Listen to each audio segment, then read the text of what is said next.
இருக்கீங்க? எல்லோரும் சந்தோஷமாக ஆரோக்கியமாக இருப்பீங்க நம்புகிறேன். இன்றைக்கி நம்ம இந்த விலாகில் ஒரு சண்டே ஸ்பெஷல் விலாகோடு சேர்த்து ஒரு சூப்பரான ஒரு ஹேர் கேர் ரொட்டீன் விலாக் தான் உங்களுக்கு ஷேர் பண்ண போகிறேன். எஸ்பெஷலாக தலை குளிக்கிறப்ப நம்ம என்னெல்லாம் விஷயம் ஃபாலோ பண்ணணும், ஸோ அது மூலயமா நம்மளோட ஹேர் ஃபாலை கண்ட்ரோல் பண்ண முடியும், ஹேர் க்ரோத்தை இன்னும் இன்க்ரீஸ் பண்ண முடியும். ஸோ அதுக்கான தேவையான எல்லா விஷயத்தையுமே இந்த விலாகில் உங்களுக்கு ஷேர் பண்ணுறேன். கண்டிப்பாக உங்களுக்கு ஹெல்ப்ஃபுல்லாக இருக்கும். உங்களுக்கு மட்டும் இல்லை, உங்களோட ஃப்ரெண்ட்ஸ் அண்ட் ஃபேமிலிக்கும் உங்களுக்கு பிடிச்சவங்களுக்கும் ஷேர் பண்ணுங்கள். ஸோ அவங்களுக்கும் உதவியாக இருக்கும்.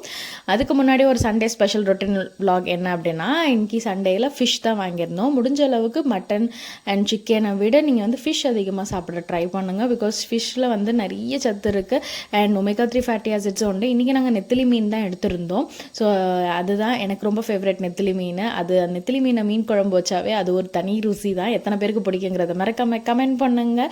அண்ட் இது லஞ்சுக்கு தான் மார்னிங். இன்னொரு முக்கியமான விஷயம், இது இப்போ நான் ரோஸ் மில்க் தான் போட்டுட்ருக்கேன். ஃபிஷ்ஷோடு சேர்ந்து பால் தயிர் எடுக்கக்கூடாது. இதை விருத்தாகாரம் சொல்லுவோம். அது வந்து சேர்க்கக்கூடாது. சேர்த்தா உடம்புக்கு கெடுதல், நிறைய தோல் நோய்கள் வரும். ஸோ அதனால் முடிஞ்ச அளவுக்கு அதெல்லாம் தவிர்த்துடுங்க.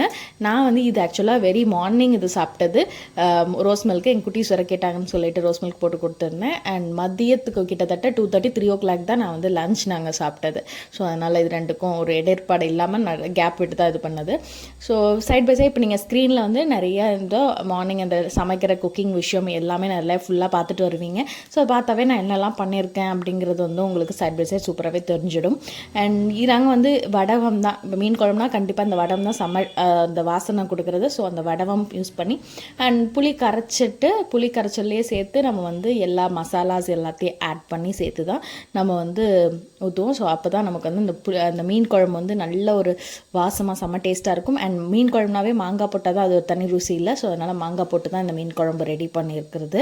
ஓகே, இதுக்கு வந்து நீங்கள் ஸ்க்ரீன் பார்த்தீங்கன்னா உங்களுக்கு வந்து எப்படிலாம் குக் பண்ணது எல்லா விஷயமும் உங்களுக்கு வரும். ஸோ இப்போ நம்ம வந்து ஹேர் கேருக்கு போகலாம். ஓகே, தலை குளிக்கிறப்ப ஃபஸ்ட்டு திங் நீங்கள் என்ன பண்ணணும், இன்றைக்கி நீங்கள் ஹேர் வாஷ் பண்ண போகிறீங்க அப்படின்னா அதுக்கு முன்னாடி நம்மளுடைய ஹேரை வந்து ப்ரெப் பண்ணுறதுக்கு எப்படி அப்படிங்கிறத தெரிஞ்சுக்கணும். எடுத்த உடனே ஃபஸ்ட்டு தப்பு என்ன பண்ணக்கூடாது அப்படின்னா, தலைமுடி வந்து ட்ரையாக, நம்மளோட ஸ்கேல்ப் அண்ட் ஹேர் வந்து ட்ரையாக வச்சுட்டு நேராக போய் தண்ணியில் போய் குளிக்கிறது வந்து ரொம்ப ரொம்ப தவறான விஷயம். அப்படி ஒன்று செஞ்சிங்கன்னா இனிமேலுக்கு செய்யாதீங்க. ஸோ எப்போதுமே ஸ்கேல்ப்லேயும் சரி முடியிலையும் சரி கொஞ்சம் ஆயில் வச்சுட்டு தான் கண்டிப்பாக நம்ம வந்து ஹேர் வாஷ் பண்ணணும். அது வித்தவுட் ஆயில் நம்ம வந்து ஹேர் வாஷ் பண்ணக்கூடாது. ஸோ விஷயம் அதை ட்ரை பண்ணுங்கள். அண்ட் அடுத்தது, அண்ட் எடுத்தோடனே சும்மா தலைமுடியை பின்னல் போட்டோமா எடுத்தோமா அப்படியே அவுத்துட்டு டேரெக்டாக ஆயிலை வச்சு அப்படியே போய் இது பண்ணுறதும் தப்பு. அதை என்ன பண்ணணும்னா ஃபஸ்ட்டு திங் டிடாங்கிள் பண்ணுறது. முதல்ல நம்மளுடைய தலைமுடியை ரெண்டாக வகுந்துட்டு அது ஃபுல்லாக சீப்பு வச்சு நல்லா எடுத்துக்கோங்க. எடுத்து நல்லா டீடாங்கிள் பண்ண பிறகு ஃபஸ்ட்டு சீப்பு யூஸ் பண்ணுறதுமே பார்த்திங்கன்னா பெரிய பல்லு சீப்பு இருக்கும் இல்லையா, உட்டன் சீப்பாக இருந்தாலும் சரி பரவாயில்ல தான், உட்டனாக இருந்தாலும் ஓகே. அப்படி இல்லைனாலும் நார்மல் பிளாஸ்டிக்லேயே உங்களுக்கு பெரிய பல்லு வச்சு வரும். அந்த மாதிரி இது நான் ஸ்க்ரீனில் காமிச்சிருப்பேன் பாருங்கள். அந்த மாதிரி வந்து சீப்பை பயன்படுத்துங்க. சீப்பை பயன்படுத்துறதுக்கு முன்னாடி ஃபஸ்ட்டு உங்கள் கைகளாலேயே பார்ட்டிஷனாக எடுத்து முடிய முதல்ல எடுத்துட்டு அதன் பிறகு நீங்கள் வந்து சீப்பை யூஸ் பண்ணி டீடாங்கிள் பண்ணுங்கள் ஃபஸ்ட் திங். அதுக்கப்புறமா தலைக்கு ஆயில் வைக்கிறது வாரத்தில் 2 நாள். பெண்களாக இருந்தீங்கன்னா செவ்வாய் வெள்ளி, ஆண்களாக இருந்தீங்க அப்படின்னா சனிக்கிழமை அண்ட் புதன்கிழமையில் நீங்கள் வந்து நல்லெண்ணெய் குளியல் நீங்கள் பண்ணலாம்.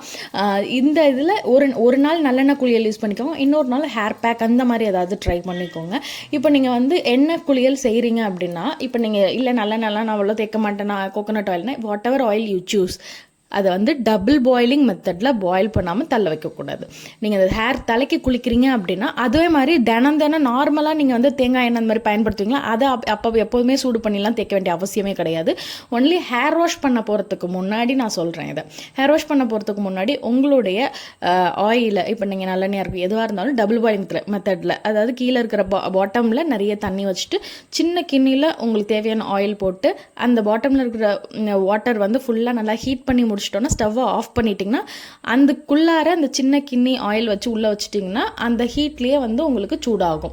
ஸோ அதுக்கப்புறம் நல்லா உங்கள் தொட்டு பார்த்திங்கன்னா கைக்கு எதமான ஒரு சூடு இருக்கும். அந்த சூட்டில் தான் உங்களுடைய ஸ்கேல்ப் ஃபுல்லாக கொஞ்சம் கொஞ்சமாக வேறாக எடுத்து நீங்கள் வந்து ஃபுல்லாக அந்த ஆயில் அப்ளை பண்ணி ஜென்டிலாக மசாஜ் பண்ணி கொடுக்கணும். தலை முடியோட நுனி வரைக்கும் எண்ணெயை அப்ளை பண்ணணும்.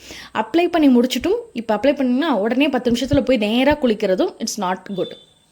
அப்ளை பண்ணி முடிச்சுட்டு 30 நிமிடமாவது வச்சுருக்கணும். தலைமுடியில் எண்ணெய் வந்து அந்த 30 மினிட்ஸ் ஆகுது அது ஊறணும். 30 நிமிஷத்துக்கு பிறகு தான் நீங்கள் வந்து ஹேர் வாஷ் பண்ண போகிறீங்க. அடுத்த ஒரு மிஸ்டேக் என்ன செய்யக்கூடாது அப்படின்னா, ஹேர் வாஷ் பண்ணுறப்போ நீங்கள் வந்து சுடுதண்ணியில் ஹேர் வாஷ் பண்ணக்கூடாது. பிகாஸ் அது வந்து நீங்கள் உடம்புக்கு சுடுதண்ணி வச்சு தாராளமாக குளிக்கலாம். ஆனால் தலைமுடிக்கு வந்து நீங்கள் வந்து சுடுதண்ணி வைக்கக்கூடாது. நார்மல் பிளைன் வாட்டர் தான் நீங்கள் வந்து ஹேர் வாஷ் பண்ணுறதுக்கு யூஸ் பண்ணணும். அடுத்து நீங்கள் எண்ணெய் வச்சு என்ன யூஸ் பண்ணி நீங்கள் வந்து ஹேர் வாஷ் பண்ண போகிறீங்க, என்ன ஷாம்பு, சீயக்காவாக இருந்தால் வெரி வெரி பெட்டர். நீங்கள் வீட்டிலேயே அரைச்ச சீயக்காவோட ஃபார்முலா தெரியும், எப்படி வீட்டில் நீங்கள் ரெடி பண்ணிக்கணுங்கிற ஃபார்முலா தெரியும்னா கமெண்ட் பண்ணுங்கள். டெஃபினெட்லி ஒரு ஷார்ட்ஸ்லேயோ மினி விலாக்ஸில் ஒன்று ஷேர் பண்ணுறேன். அப்படி இல்லைனாலும் பெரிய லாங் விலாக்ஸ்லேயுமே உங்களுக்கு நான் ஏதாவது ஒரு விலாகில் ஷேர் பண்ணி விடுவேன். கண்டிப்பாக வேணும்னா கமெண்ட் பண்ணுங்கள்.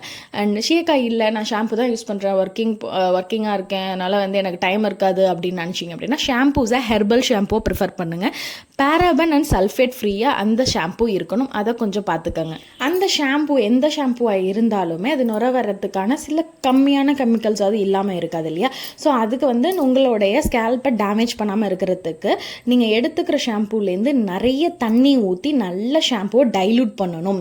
எவ்வளவுக்கு எவ்வளவு தண்ணி ஊற்றி ஷாம்பூ நல்லா டைல்யூட் பண்ணி நல்லா கரைச்சி விட்டுட்டு தென் ஒன்லி நீங்கள் அப்ளை பண்ணணும். அதுக்கப்புறம் கூட எடுத்தோடனே நேராக மகடுது அப்படியே மண்டவில் ஊற்றிடக்கூடாது. கொஞ்சம் கைகளால் எடுத்து தேய்ச்சி அதுக்கப்புறம் தான் உங்களுடைய தலைக்கு நீங்கள் தேய்க்கணும். ஸோ அந்த மாதிரி இது பண்ணுங்கள். ஸோ அப்படி பண்ணுறப்ப உங்களுக்கு அந்த ஷாம்பூவில் இருக்கக்கூடிய கெமிக்கல் உங்களுடைய ஸ்கேல்ப் அண்ட் ஹேரை வந்து அஃபெக்ட் பண்ணாமல் இருக்கிறதுக்கு ஹெல்ப்ஃபுல்லாக இருக்கும். ஸோ இதை மாதிரி ட்ரை பண்ணி நல்லா ஹேர் வாஷ் பண்ணிவிடுங்க. ஷாம்பு யூஸ் பண்ணிவிட்டு நல்ல முடியில் வந்து நல்ல தண்ணி ஊற்றி அலசுங்க. உங்கள் வீட்டில் உப்பு தண்ணி அந்த மாதிரி இருக்குது அப்படின்னா அட்லீஸ்ட் ஒரு 1 லிட்டரில் குடிக்கிற தண்ணி எடுத்துகிட்டு போயிட்டு ஃபைனலாக குளிச்சு முடித்த பிறகு ஃபைனலாக அந்த 1 லிட்டர் தண்ணியில் உங்களோட ஹேரை நல்லா ரின்ஸ் பண்ணிக்கோங்க. ரின்ஸ் பண்ணிவிட்டு அடுத்த முக்கியமான ஃபைனல் ஸ்டிங் வந்து தலையை நல்லா ட்ரை பண்ணுறது. டோன்ட் யூஸ் அந்த ஹேர் ட்ரையரோ அது எதுவுமே பயன்படுத்தாதீங்க. முடிஞ்ச அளவுக்கு லைட்டாக போய் சன்லைட் வர டயத்தில் கொஞ்சம் நின்று 2 பகுதியும் பிரித்து நல்லா அந்த இடத்துல அந்த சூரிய வெளிச்சத்தில் கொஞ்சம் வந்து தலையை ட்ரை பண்ண விடுங்க. அதுக்கப்புறம் ஃபேனில் ஃபுல்லாக ட்ரை பண்ண விட்டுட்டு அதுக்கு சீரம் யூஸ் பண்ண விருப்பப்படுறீங்க அப்படின்னா லிவான் சீரம் கூட யூஸ் பண்ணலாம். பட் சீரம், இந்த கெமிக்கல் சீரமை எப்போதுமே முடியில் மட்டும்தான் அப்ளை பண்ணணும். உங்களுடைய ஸ்கேல்ப் ரீஜனில் அப்ளை பண்ணிடவே கூடாது, அதில் பட்டுடக்கூடாது.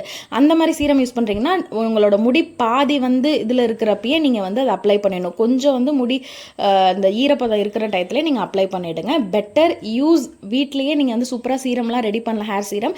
அது வேணும்னாலும் கமெண்ட் பண்ணுங்கள். கண்டிப்பாக நான் வந்து ஃபியூச்சர் விலாக்ஸில் உங்களுக்கு ஹேர் சீரம் எப்படி ரெடி பண்ணணும்னு சொல்கிறேன். பிகாஸ் அந்த மாதிரி ஹேர் சீரம் யூஸ் பண்ணுறது இப்போ வந்து நல்லாவே உங்களுக்கு வந்து ஹேர் க்ரோத் நல்லா இருக்கும். வீட்டில் யூஸ் பண்ணுற ஹெர்பல் ஹேர் சீரமாக இருந்தால். இந்த விலாக் உங்களுக்கு பிடிச்சிருக்குன்னு நம்புகிறேன். கண்டிப்பாக பிடிச்சிருக்குங்கிறத மறக்காமல் கமெண்ட் பண்ணுங்கள். நெக்ஸ்ட் விலாகில் உங்கள் எல்லாரையும் பார்க்குறேன். டாட்டா பாய்.